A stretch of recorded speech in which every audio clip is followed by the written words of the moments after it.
All right, welcome back to another episode of Backyard Thoughts. So, a lot of shit went down last week, and actually recorded a video yesterday, but it was very irate, and I think I can do better than that. But yeah, there's three major things I want to talk about. First, unfortunately, someone was murdered last week, and yeah, I mean, for some good thoughts on that, you can check out Tennessee Brando or some stuff. And I was surprised when I saw Mitch Hooper's video about it, and like people are celebrating it apparently, which that's not cool either. Even though he said some vile shit, that's no excuse to well, one, make him a martyr if you're on that side, or two, cheer for someone dying. That's not cool. But yeah, the bottom line is that this shit's been going on for 31 years. Like, they had the chance to do something after Columbine, and it didn't do shit. So here we are, how many episodes later? It's ridiculous. Japan has no guns, and there's no problem. Switzerland, everyone has a gun, and there's no problem. And Australia had a problem, got rid of the guns, and now there's no problem. So we really need to get our shit together. And everybody talks about the Second Amendment, but they forget the whole text as part of a well-trained militia. Okay, you can't have the rest of the text, about the right to arms shall not be infringed unless you have the first part. So something's got to give. And there's no excuse, no need for having AR-style rifles. Because what are you going to do? You need something to protect yourselves against bears in Michigan. You need something to protect yourselves against mountain lions in California. But nobody needs a weapon of war. And if you're going to do that to protect yourself against the government, that's going to stop the full force of the U.S. military coming down on you, get out of here. That's ridiculous.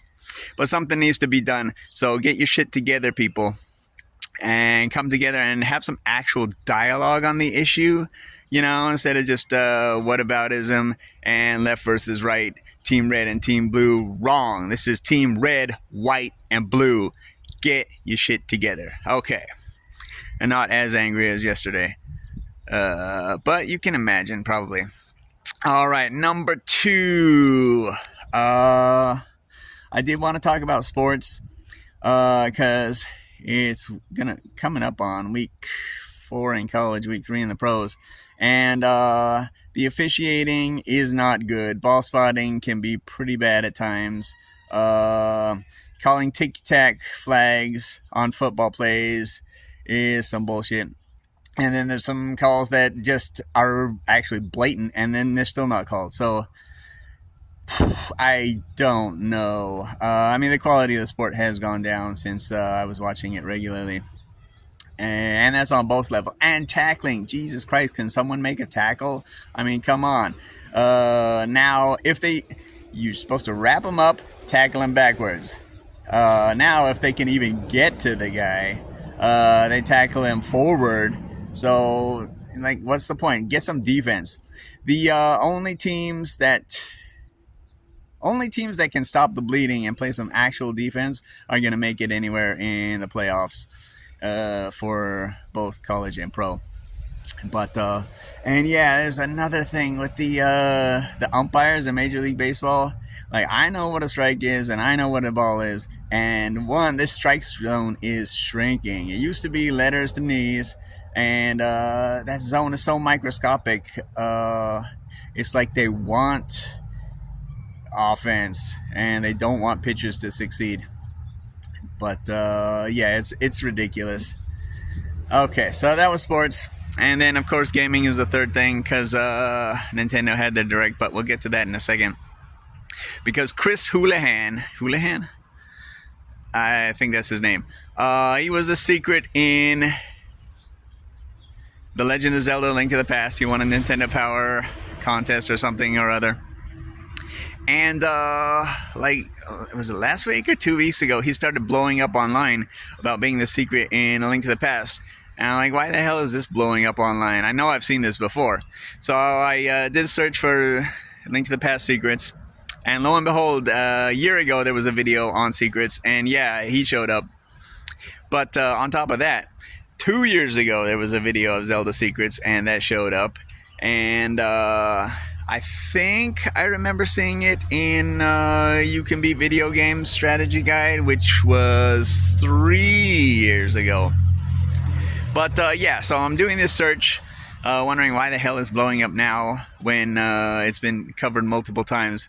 And I found a video from 13 years ago talking about the secret. So it's nothing new. It's just, I guess people have no long-term memory anymore, I guess, because yeah, there's no reason it should be blowing up now. But anyway, yeah, so that's that. Now to the Direct. It was not good. First of all, last month they did a Kirby Direct, and to have that larger presentation for a spin-off game of a series, I think the game's coming out in November, so that's Nintendo's big release this fall.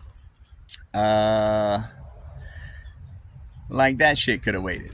What they should have done was had the real Direct last month, so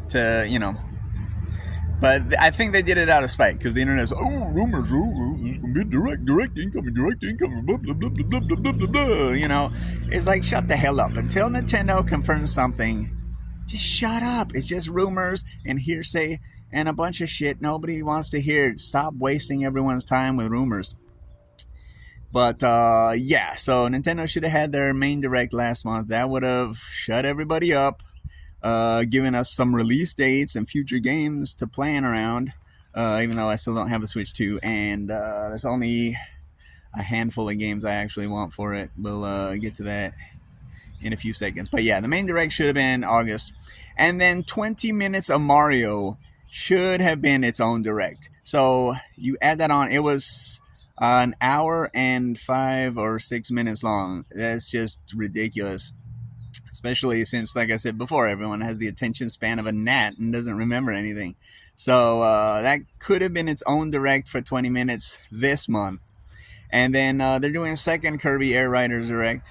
So that, that could have been one and closer to the release date.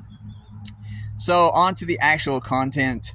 A bunch of remakes and remasters and ports, and not interested in too much of it.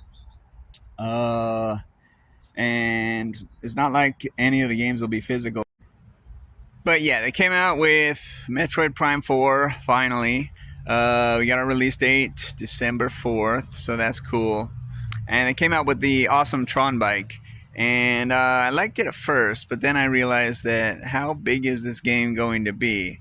If you need transportation, then the game's probably going to be too big and too slow.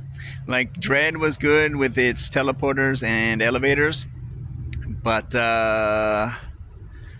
same thing in Prime. And I guess Metroid Prime 3 had the ship to cover up loading times and stuff like that. But yeah, transport games, Skyward Sword, that was a bit of a slog. Wind Waker was a bit of a slog with the sailing. So I don't know. I'm sure it'll bring the great Metroid action, but it could be a little bit too big and bloated for what Metroid is. But anyway, we'll check it out on the Switch 1 when it comes out. And the other game I'm super hyped for was Fire Emblem Fortune's Weave. And I saw that and it blew my mind. I was like, oh. But at first I thought it was a sequel to Three Houses. Okay, sorry about that. Let's see if change of location doesn't help my phone from cooking here. But yeah, so my friend said that Fortunes, he looked online and it might actually be a prequel to Three Houses, which would make it even more interesting than a sequel. So we'll just have to wait and see. If and when I ever get a Switch, of course, I can always buy the game and then play it later. And by that time, they'll probably release DLC or whatever, so I can get a more complete game. But anyway, so those are the backyard thoughts for September. Let me know what you thought of the direct in the comments. And yeah, I guess that's all I have to say for right now. So thanks as always for watching. And until next time, keep dancing.